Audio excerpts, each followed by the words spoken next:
People lost trust in the American dream or the European dream. They lost trust in banks. They lost trust in intermediaries. They've lost trust in media. They've lost trust. Foreign governments have lost trust. So nobody has trust. So, well, crypto is a trust-based system, which is interesting. But what it means that, okay, if you don't trust anybody, you need something that helps you. That traditionally was played by gold. You know, I don't trust your money. You don't trust my money. I don't trust that you're going to do this. So I'm going to keep gold. But gold was also seizable. So crypto played a role in all of this, and it plays it at many levels. It's clearly not a system of money yet because it's too volatile. It's impossible to try and deal with daily transactions for bread in a Bitcoin price that goes up and down, up 700% and down 70%. That's the way to destroy an economy, volatile money. But in terms of long-term overall savings, because it offsets the debasement of currency, which is driven by the debt and the demographics and everything else, you know, how can you use this technology in other new and unique ways is the driver that turns it into a Metcalfe's law adoption model, because you're building systems on top of a network itself. So it kind of becomes self-reinforcing. The other really, really big thing, and people don't really understand it yet, is Ethereum having a yield and a liquid yield out to 12 months. It means you've got a money market curve for the internet. And that gives you a value of money. It gives you an ability to price risk.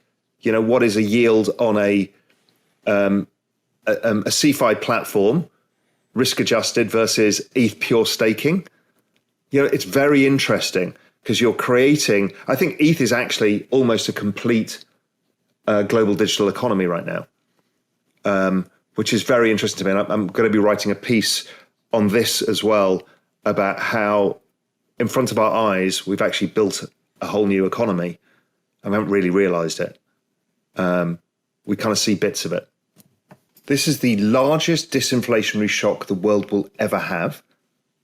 And it will keep playing out as these other exponential technologies become implemented. Just think, I was in New York when I was reading a thread on Twitter. I was in an Uber, and it was a thread about the rise of autonomous vehicles in California and how this guy, whether he's in the industry, he's around tech industries, like, you know, 3 years ago, I'd see a couple of these things, and now I see them every day, 10 times a day.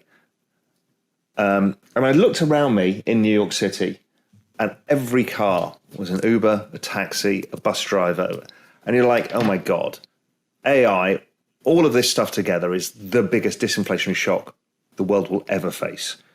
The WTO agreement and China entering it was gigantic, but this is of a different order of magnitude. So that's good in some respects, but that disinflationary shock is all part of this work replacement. Why is it disinflationary? Because it replaces humans. And it replaces humans at a scale. So it's kind of like, I think why people are accepting of it so fast, because it's so inevitable, it's because there is no other choice. It's a very, very scary place for work. But oh my God, if you leverage this, I think it's a renaissance for both global economies and for people themselves. You know, one of my hypotheses for Web3 was that the rise of all of this is leading to a need to support incomes for people. This is a universal basic income argument. Fine. And there's ways of solving that both at the private sector and state sector. State sector is a problem because we don't have enough money, so we have to tax the robots maybe to get the money. But we're all underfunded. We've got this problem with debt. There is a way that you and I can restrict our data online because we have agency over our data, and therefore sell it to the platforms and the advertisers and get income for that. Okay, that's nice, but probably not enough. For sure, Louis Vuitton understand this. For sure, Nike understands this. Is the loyalty of Web3 and tokenized assets, whether it's a loyalty currency, community currency like Starbucks, or whether it's an NFT like Adidas, these things are making people participate in the success of those brands, those cultures. And we will see this in music, and we'll see it all over the place. So I'm actually interested in how do we adapt, because we will not be able to all be supercomputing AI geniuses with amazing prompt skills, and even prompt skills go away pretty soon. Way that we live our digital lives, like you and I, we've never met. But I've spoken to you so many times. I'll consider you a friend. We hit each other up. We'll chat about stuff. We will talk to each other in this digital representation. We live in the same community, which is somewhere the nexus of FinTwit and crypto Twitter. And those are the overlaps. And we both kind of in the media area as well. So there's these number of overlaps of these digital societies that we both belong to. And that's very different a world than it was before 2008. That didn't exist. I mean, Facebook was 2012. So again, it's one of the answers for society is staring us in the face, which is we can find a purpose. And the purpose is humanity, culture, brand, businesses, by doing it together with more agency, where we get to choose. I mean, what I love about these digital sovereign states is you can just pick up your assets, sell them, and leave and move to the next one. It's really hard for you to leave the United States. My wife is a US citizen. But these digital sovereign states, you can just sell it. You just move on and move on to the next one. Don't like Bored Ape, I want to join CryptoPunks. I don't like Ethereum, I want to join Solana.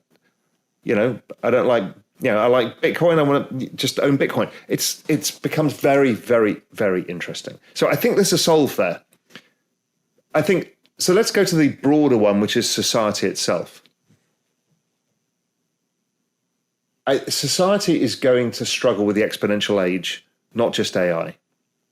It's going to really struggle to understand what is truth, what is my role, who humans are, and where is this all leading to?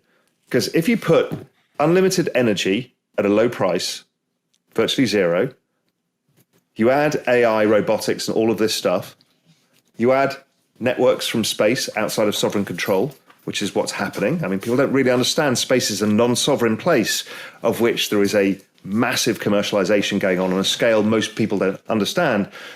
Once you put exponential computing power with exponential knowledge, with which self-learns, with zero cost of energy, I mean, humans are pointless. So we've got robots coming. We've also got genetic sciences. When you add AI into biotechnology, you create outcomes much faster. So we'll see huge breakthroughs in medicines. So right now, productivity has not been increasing enough. This exponential age is the rise of technology.